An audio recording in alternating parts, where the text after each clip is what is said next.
What's up, everybody? Welcome to the second day of the play-in game. We didn't have the best games in the world last night. Russ was terrible, and that really bummed me out. He also apparently has the flu, but it is what it is. They lost. They're gonna have another chance, and I need that money also because I made a very hefty bet on them to make the playoffs, and I was looking really good with them having to win one of two. Now I'm still feeling pretty good with them having to win one. But wait a minute. This doesn't count as them making the playoffs? no. Oh, jeez. jeez. Bet, which is their regular season winning percentage. But this is the other biggest bet I had.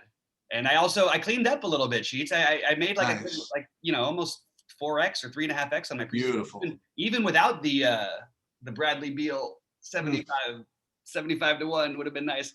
So wait, so the Pacers won. So what does that do for them? The Pacers, Yeah. They get to play now. They have to play Washington.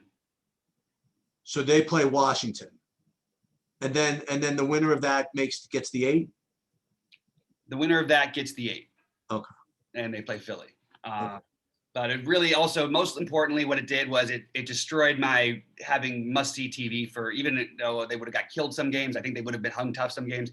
But I would have loved to have seen the Brooklyn Washington matchup. It would have been the ball for anybody who likes modern day NBA. So that was just a one gamer for Washington. They don't get to play a second one. No, they do. They play Indiana. Oh, right, exactly. Okay, sorry. So they still got. But we do have the real featured one tonight, and I'm going to say my picks on these games. We kind of split yesterday, so we didn't. Yes. No blood. Well, tell me the spreads. So Memphis is favored by 4 over San Antonio, and the Lakers are favored by 5 over Golden State. And I am going to go right off in the first game.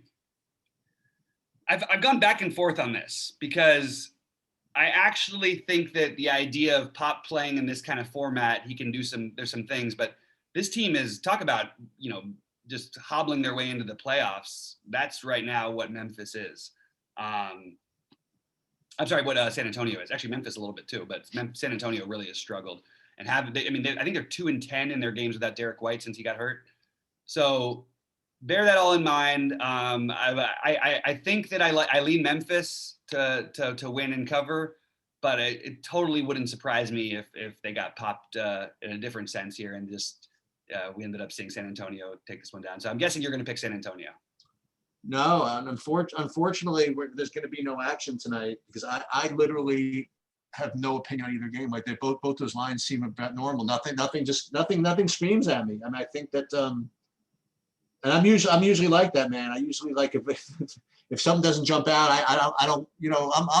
I'm 54, man. I can't waste my brain power trying to juggle coin flips. You know what I mean? Right. So I have really no opinion. So I'll say that whatever Bobby said is what's going to happen. I think the Lakers are an easy bet over Golden State tonight, personally. That's my other take, but I'll get to that in that game. From a DFS perspective, there are some guys who are going to be hard not to play tonight on the San Antonio side, especially in this matchup. I don't know if I can play a lineup without Jakob Poeltl, and it's going to be hard to talk me off of DeJounte Murray. Yeah, what happened? Why did the algorithm break for this game? I mean, like they played all the San Antonio guys so cheap. I know. I think they were trying to figure out a way to do it in a 2-game slate. I don't really have a good answer for it, to be honest. Okay. But yeah, I mean, I got. And this is we'll tease this. I mean, when I'm looking at like my sheets that I kind of coordinate everything, like I have 4 San Antonio guys, like literally 1, 2, 3, 4, and then on the slate, and then 3 Memphis guys, 1, 2, 3, 4, 1, 2, 3. There's not going to be a lot of there's some NBA left. So for those of you that watch the NBA stuff and not the baseball or the golf, what is going on, everybody? Sorry. We are kind of rolling out our site, and you guys are all kind of beta testers until we get the payments things set up, and decide to start charging. And part of what I'm starting to do is just to load these spreadsheets up there that have kind of my projections and kind of visualize them in a certain way, that everything I've been referring to in these videos over the last several months. So you could see what I'm seeing with respect to how everybody ranks and things like that. So. I'll put a video up there on how to use it, but curious to get your input and see if it helps you. But the point is that right now for me, I have literally the 4 San Antonio guys, literally 1, 2, 3, 4 between Podol, Murray, DeRozan, and Rudy Gay. Yeah, I have less of I'm fine with Rudy Gay as a value play, and I'm fine with Patty Mills as a value play. But DeRozan, Murray, and Podol are it's just hard for me. I mean, we'll talk through it because you're gonna have to figure out some things, but like it's hard for me to see them not like getting there. I mean, it's and like really getting there. I think that these guys are like I could bump their projections up like another 5-6 points, and I think that's more accurate. Well, you know what's an interesting thing to think about for the playoffs. So this is I was going to talk about this yesterday. Is you have some teams that have been massaging or managing their seasons, right?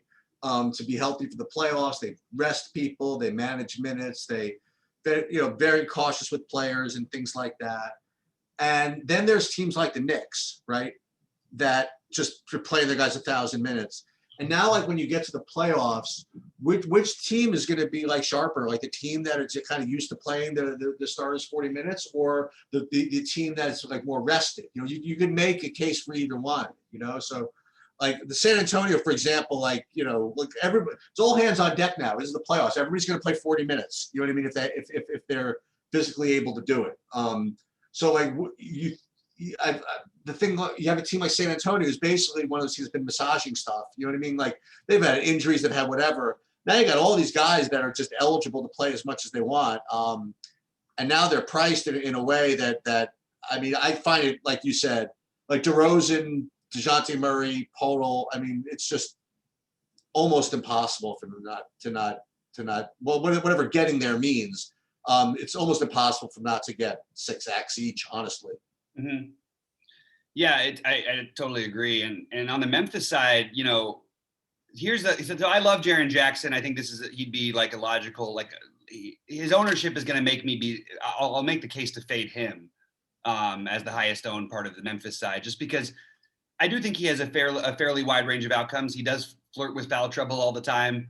The minutes have sort of been spread out. He's not playing more than probably 30 to 32 or something like that.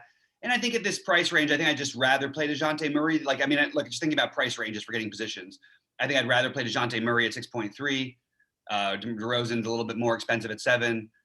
And I just think that I'm going to, Kyle Anderson looks really cheap. Dylan Brooks looks really cheap. I just think I'm going to skip most of this stuff. And I think a lot of people are going to play a little too much of the Memphis side, and there's just too many bodies. What I'm going to do is focus on Joe Val and Ja Morant, because Ja Morant's ownership is going to be non-existent. The numbers are not going to look like they should be. The projections are going to look bad. I'll take Ja Morant in a elimination game and just taking 20 plus shots. I mean, that's just not the normal Ja Morant, and really trying to control the game. We saw it last year in the play-in game. The only other team with the play-in experience is Memphis from this year's play-ins. So I think Ja Morant is the great tournament play, and I think he's going to be one of the lowest owned of the quote unquote stars. Yeah, I mean, and that's and these Memphis guys, are they ready to step up and play playoff minutes? Because I actually regard Morant as someone who they've been kind of soft playing all year. He's been off this year. I mean, he just hasn't played very well a lot. And then if you look at his stat numbers down the stretch, his minutes were in the 37s, 35s, 36. Okay. They really did gear him up a little bit towards the end. I mean, I would like to say that Joval, if they're giving him full run, 7,600 is super cheap. But Podol's not a bad defender, is he? Yeah, I mean, not bad, but I mean, Joval will eat him alive. San Antonio doesn't guard the position well. Yeah, I love Joe Val. I mean, I think he's the chalk of the Memphis side I feel the most comfortable with. Sure, Jaren Jackson and Kyle Anderson and Dylan Brooks can all easily crush these prices. But then again, there's 3 of them. And the guy they're going to focus their offense through, even though Jackson is their second best player, he just hasn't been a part of the team until the last couple of weeks. I know he's been a part of the team, but he hasn't been playing. I think you're going to see the Ja Morant, Joe Val focus, and that's who I'm going to bet my money on. And as good of a defender as Murray is, and they just don't guard the position well. I actually like the over in this game as well. That's the other thing I would say. So yeah, I would say that Kyle Anderson is not, Kyle Anderson is never mandatory. Like Right. you never have to play Kyle Anderson. Rudy Gay, like you mentioned, is never mandatory. Mm-hmm. I think that you start with if you play Murray, DeRozan, Podol, Joval, you know what I mean? I think those are the probably the most popular plays. Yep. And I actually think obviously there's always risk in Jaren Jackson, right? I mean, didn't he used to foul out every game? I mean, Exactly. Yeah, there's not only that risk with him. There's the fact that he hasn't really put up that big game since, and his minutes are still like he's playing 30 minutes finally again, just barely. I mean, only like a couple games this season. But I would love him as a tournament play, but I just don't see a mega chalk why to play him. So remind me, so this is like pure playing game for which one? For both of them? Whoever loses is out. Okay. And whoever wins plays the loser of Golden State Lakers? Correct. Okay. Both of these teams have very small likelihood of making the playoffs because I'm pretty sure the NBA will do whatever it can to make sure Golden State and the Lakers make the playoffs. Somehow, right? And I hate to say that as a Laker fan, but I mean, it would take something crazy for the Lakers. So I just don't see how it could happen. But let's switch over to that game because I think we talked the other one through. It would have been nice if they made Curry like 12K in this spot. I don't think he's fadeable personally. I've got a few guys I don't think are fadeable today, and Curry is definitely one of them. Actually, I would put Curry and Podol as the two guys I'm least likely to fade. I just don't see how he doesn't play a million minutes here. Their entire offense is him. I don't even like the projections on him, and they're wrong. I mean, this is a spot where I expect him to have 60 if he struggles. That's where do people still think that the Lakers play good defense? Is that the thing? They do. They play great defense. Doesn't matter. Everybody's played Steph Curry while he was going through this stretch. It didn't matter. You look at his game, everything was between 50 and 65. And this is not only that, those weren't must wins where you're, in this kind of situation. The only thing you could say for it is if this game gets a little bad, maybe they could hypothetically rest him for the next game. But honestly, unless they just get smoked, it's to me hard to see how he doesn't have a big game at 10-1. It just feels like, honestly, in this kind of a game, I think it's just too cheap. So Curry's my favorite. I love, I cannot believe that these words are about to come out of my mouth. I need value. I think Kevon Looney is a terrific source of value. The Lakers play way too big, and Draymond cannot guard the multiple bigs they're going to throw at him. He can't guard either of them, and I don't know how. He can kind of try, but it's going to be tough. So I think you're going to see a lot of Looney tonight because they just don't have anybody else with any kind of size whatsoever at all. Looney and Draymond, Draymond's 6'6" or 6'5". He's not even I don't even know how they plan on guarding these Lakers. I can see the arguments for Wiggins. I could see the arguments for Jordan Poole in case that's your blowout run kind of a guy. And even then he's still got other ways because he can get hot and he's a shooter. But I'm probably skipping the rest of the guys. I think they'll play a lot of Bazemore tonight. So I think that you could maybe go there. Playing the blowout angle, if you're going to go that way from a DFS perspective, then you play Michael Mulder. Because if they get down 15-20 early or something like that, you could see Michael Mulder come in and maybe hits a few shots and stays on the court. And we saw a lot of that last night in the blowout on the other side. It just happened to be Batatse who went completely nuts for Indiana in the junk minutes. But Michael Mulder is the sort of off the board guy you can play and hope that they desperately need him to go nuts in order to stay in the game or they get blown out. You like Draymond? Yes, but we need to set the line somewhere. There's a lot of good plays, obviously. And so Draymond versus the way I'm looking at Draymond a little bit is versus DeRozan. I feel a little better about DeRozan.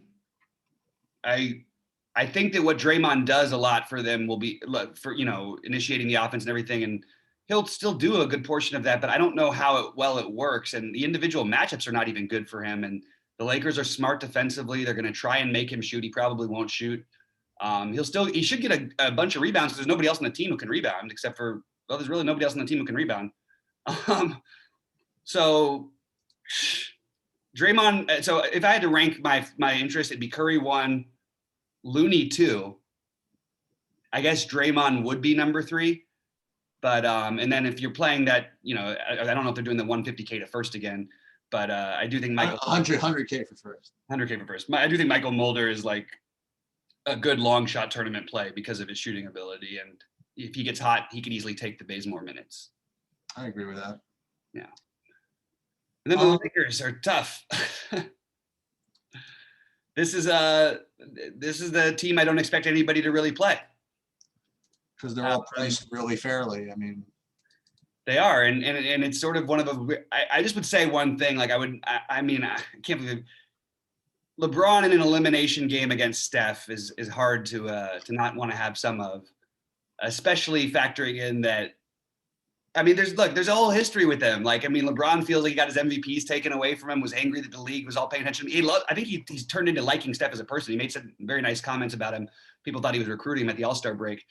But I do think LeBron in this, just for narrative's sake, like I think this is the kind of game he tries to take over. And he won't be that high owned. I know it sounds weird to say LeBron like as an off the board play on a 2-game slate. He'll be in the 20s, but he's not going to be like 60 like Curry. Right. So if you can do that, it's just a little hard to adjust your lineups and get somebody low owned enough.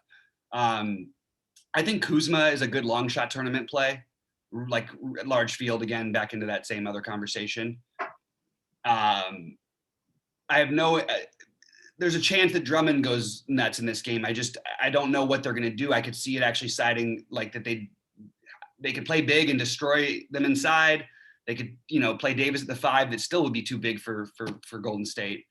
They're going to beat him up inside. And I guess KCP, because of his minutes, you could have some interest in.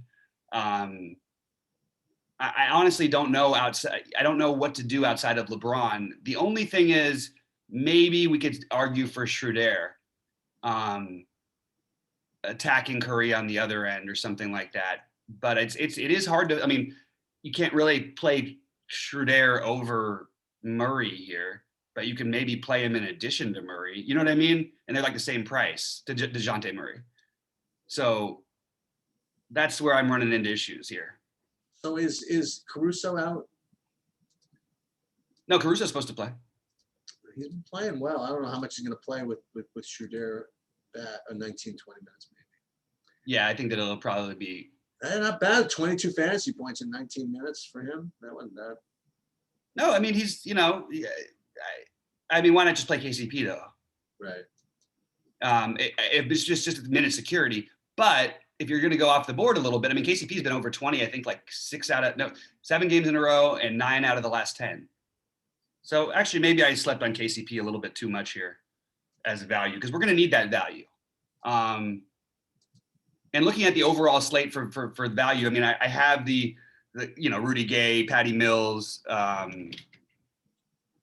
KCP, but I think you could include what's his name in that conversation as a real long shot play. Caruso definitely in that large field tournament. You could include him. How about like go back to the other game? How about instead of Rudy Gay, play like Kelvin Johnson? That's interesting. What is he at right now? I mean, see his 4,400. Oh, yeah, 44. I like it.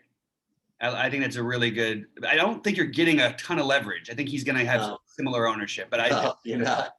Same thing with Lonnie Walker. Super long shot again play. Maybe this is what you do. Maybe you consider double punting center with Looney, and this is going to sound gross, but Podol can get into foul trouble. They might struggle with Podol.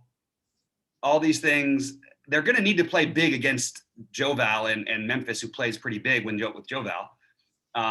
Maybe Drew Eubanks is not the worst idea in the world to take a long shot play on. No love there? Yeah, no, I was trying to find somebody in his price range a couple of minutes ago, and I was gonna ask you about that.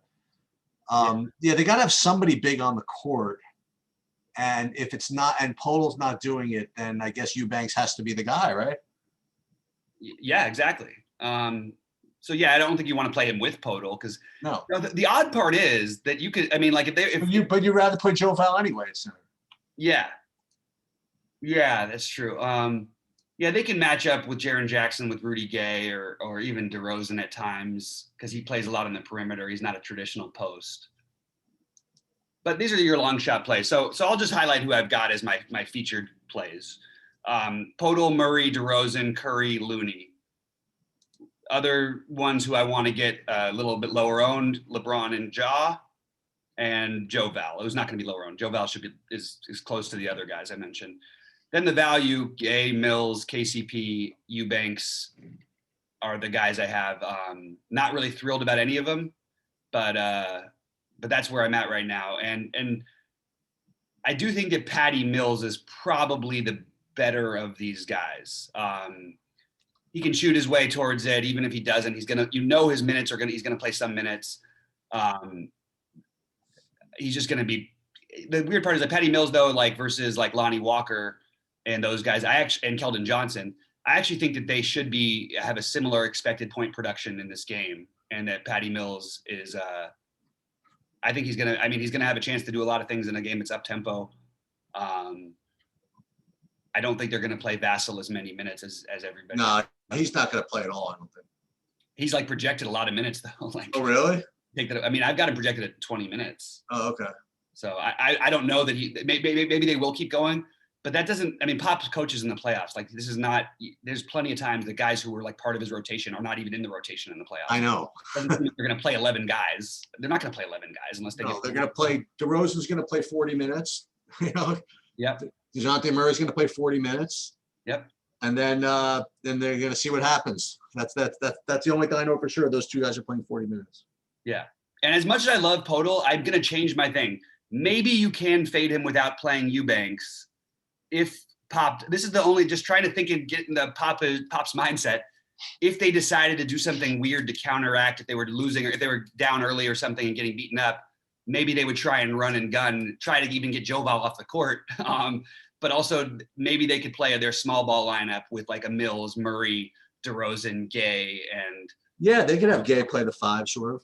Yeah, they've done that before. Just it would be hard for dudes one-on-one, but maybe if you're doubling a lot and trying to create havoc, that could be an interesting way to go. So maybe that's your one argument for fading Podol. Otherwise, the way it looks to me, Podol is like the most unfadable guy on the slate. All right, so I'm going to play a little bit more of this tonight, and we'll see what happens. All right, and go Lakers. Good luck to everyone out there, and hopefully if you're playing NBA, we'll see you at the top of the leaderboards. All right, see you later, Bobby. See you later. Oh, so wait, what's